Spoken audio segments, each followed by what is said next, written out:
usual, I'm unpacking my goods all by my lonesome ever since I laid my husband Michael to rest, and my next husband left me and took all my worldly possessions. Oh, starting over, it's hard on a body. Well, now I understand there are some folks hereabouts that are new to Detroit, or so I overheard as I was walking past Michael Becker's stall, number 28.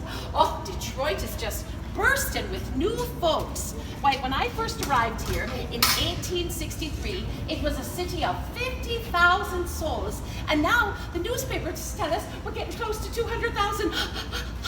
Can you believe it? Oh, and what with a brand new opera house and hotels going skyward, and wait, look up, look at that electric lighting. Why, I can't hardly recognize the place. Oh, and where do you suppose all these folks are going to be getting their produce from? Right here at Central Market. Why, you'll just be flabbergasted when you see the market come evening. Well, there'll be so many folks elbow to elbow, can't hardly walk, tripping over a stranger or two. So ladies, you're going to want to make sure to keep an eye on your pocketbook. Okay. A customer can get almost anything here at the market. Why, you can get all manner of greens, cabbage, asparagus, fruit. Why, you can get butter and cheeses. Why, and there's not only produce, why, there's entertainment hereabouts. Just the other day, there was a magician traveling through, and what was he doing? Cracking open eggs to find gold pieces inside. I've never seen such a thing. Now, the farmer was not too happy about him mussing his eggs, but he sure was glad to see the gold pieces, wasn't he? Oh, now, you'll like this. There's a menagerie of exotic pets for purchase. Why, animals you've never even heard of, I bet. Why, have you ever seen a Spanish parrot? Or a Patagonian rabbit? Mm-hmm. Or it's a little critter. It's called a guinea something. Guinea pig. Why do they call them pigs? They don't even oink. Oh, now can you tell me where your folks are from? Lansing area. Oh, well, your horses must be tired. Yeah. Oh my goodness, come quite a ways. Well, now, I was born in Ireland, but I was brought to this continent as a child. I didn't arrive in Detroit until 1863, and then I thought, I need to find a way to provide for myself, and people always have to eat, isn't that right? And ever since that time, I've had a stall on the market, well, near 25 years now. I know, I don't look nearly old enough to have been here 25 years, do I? Oh, I'm just laughing. Well, oh, here I am, chattering on, and I haven't even introduced myself properly. My name is Mary Judge, at your service. Huckster is my trade. I sell items at the marketplace. Sometimes flowers, fruits, vegetables, things a florist or gardener didn't sell. I buy them and resell them to scrape by a living. The newspapers call me Queen of the Market. Probably on account I've been here so long. You can find me here every morning and Saturday evenings. Oh, and my customers are in for quite a treat this evening. Hot coffee and pig knuckles. Oh, yes, I know. Okay. Pig knuckles aren't for everyone, are they? I get them at the butcher's. I've also got gingerbread here for those who have a taste for the sweet. Oh, you should have seen this market when I first started. I had a little stall out on Bates Street, selling candy and other bits and bobs. Everyone likes candy, right? So as you Yes. can imagine, I was doing pretty well. But then, this old Dutch woman inside the market kicked up such a fuss about us being out there that the city came and closed down our stands. Oh, well, now I have my stall inside the market in a pretty good location too, if I do say so. But I'll be near 59 years on this earth, and I see a bright future selling if this old ticker keeps on. Oh, but it's not an easy life, I'm not gonna lie to you, especially for a woman. But a lot of women do the work. Women always do the work, don't we? Oh, I know there's men who do it too. Not to cast aspersions. Oh, I've had my share of struggles, what with the markets raising stall rates year after year, and unscrupulous men, we all know a few of those, don't we? And pickpockets will take advantage of you if you're not vigilant. Scoundrels, I say. But you know, we do have rats hereabouts, so you're going to want to make sure you keep an eye out for those. I hate to tell you. Oh, there's one now. Be chappers. Speaking of the devil. Out! Out! Out! You brute! Oh, I'm so sorry. Keeping the rats out of my stall is enough to make any decent woman curse. Oh, speaking of decent women, look who we have here. Mrs. Weatherby. How is everyone faring at the home for the friendless? Yes, I've got plenty of fine victuals. What can I do you for? Gingerbread, sure, we get you right as rain. That'll be 5 cents. Oh, yes, I'll see you in a moment. Do be sure and send the boys by with their baskets at the end of market day. We vendors will be ready with the unsold food for the needy. What was I talking about? Women hucksters. Of course, we've been here at the market since the very beginning. There's one I remember in particular, Nancy Martin. Sold poultry and produce raised by her neighbor, John McSweeney. She was a successful one. Had a good business head on her shoulders. I learned a lot from her. But she wasn't one you wanted to cross. Had a tongue that could lash you. Tenacious, that one. Like yours truly. Oh, you need to be tenacious to be a huckster. The competition around here is something fierce. And you can't believe some of the goings on. Why, I've known swindlers to toss bad potatoes in with a lot of good to get a farmer to lower his prices. Oh, can you imagine? Well, lately there's been talk of unionizing, sticking together a bit more, especially in light of the fact that the city is now talking about driving wagons away from the market. They say there's too many wagons and too many horse drop-ins from Soldiers and Sailors Monument down to Randolph Street, but where are the farmers supposed to go? Now, they cart their wares in at night and sleep on their wagons, sometimes to keep the thieves away, and in the morning they're ready for selling.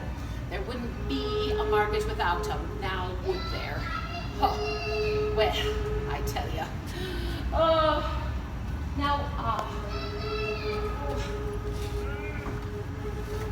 Rats all about. Oh, well, in Have Your News, tonight's bound to be a busy one. I'd say somewhere between 10,000 and 12,000 folks will traipse through here. Yes, you heard that right. But that does kick up a lot of dust. But as you can see, I keep my stall nice and tidy. Oh, there'll be so many people from so many different places. Why, a lot of times a group of folks will come together all on their same day, kind of like a community outing. One day you might see all the Jewish folks here. Another day, Polish wives with their husbands, German housefraus, and it's not just produce they're after. Why, there's so many things you can find at the market. Why, you can find flowers, tobacco, you can find sugar, soap. Why, it's not just produce either. Like a lady might need a ribbon for her hair, or perhaps some perfume. A gentleman might need a chain for his watch. You never know what you might find. And you never know who you might meet. I've known a few sweet friendships to spring up between two people reaching for the same apple. Is that how you two met? Yes, I thought so. Delightful.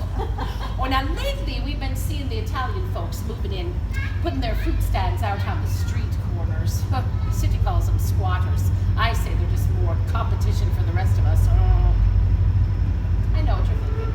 I once had my stand out there too, didn't I? I suppose they're just trying to make a living, you're right.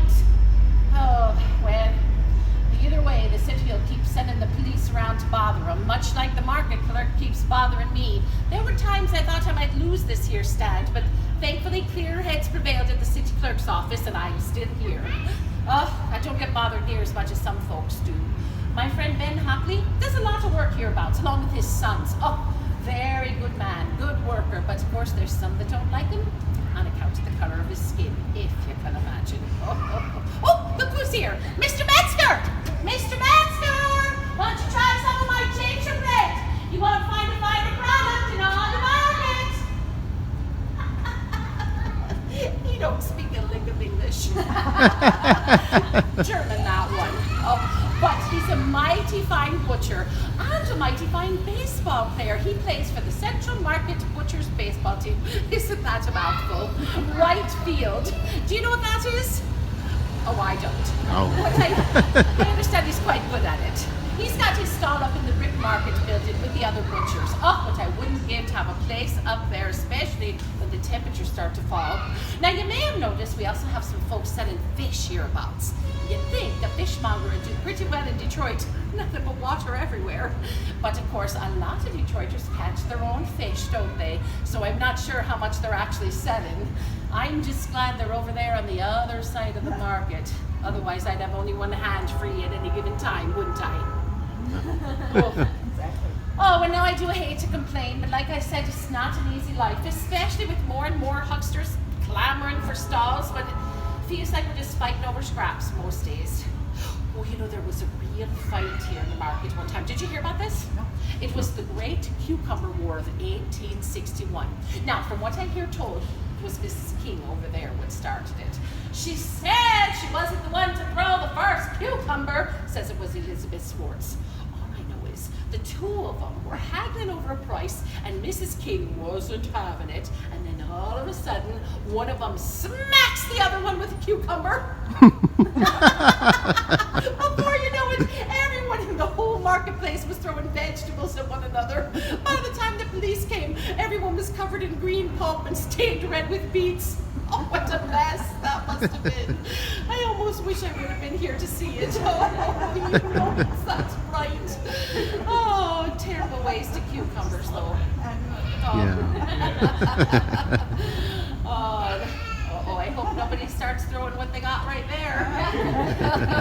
No, you're not going to throw it, are you? Because the market doesn't get that rowdy anymore. No, we don't.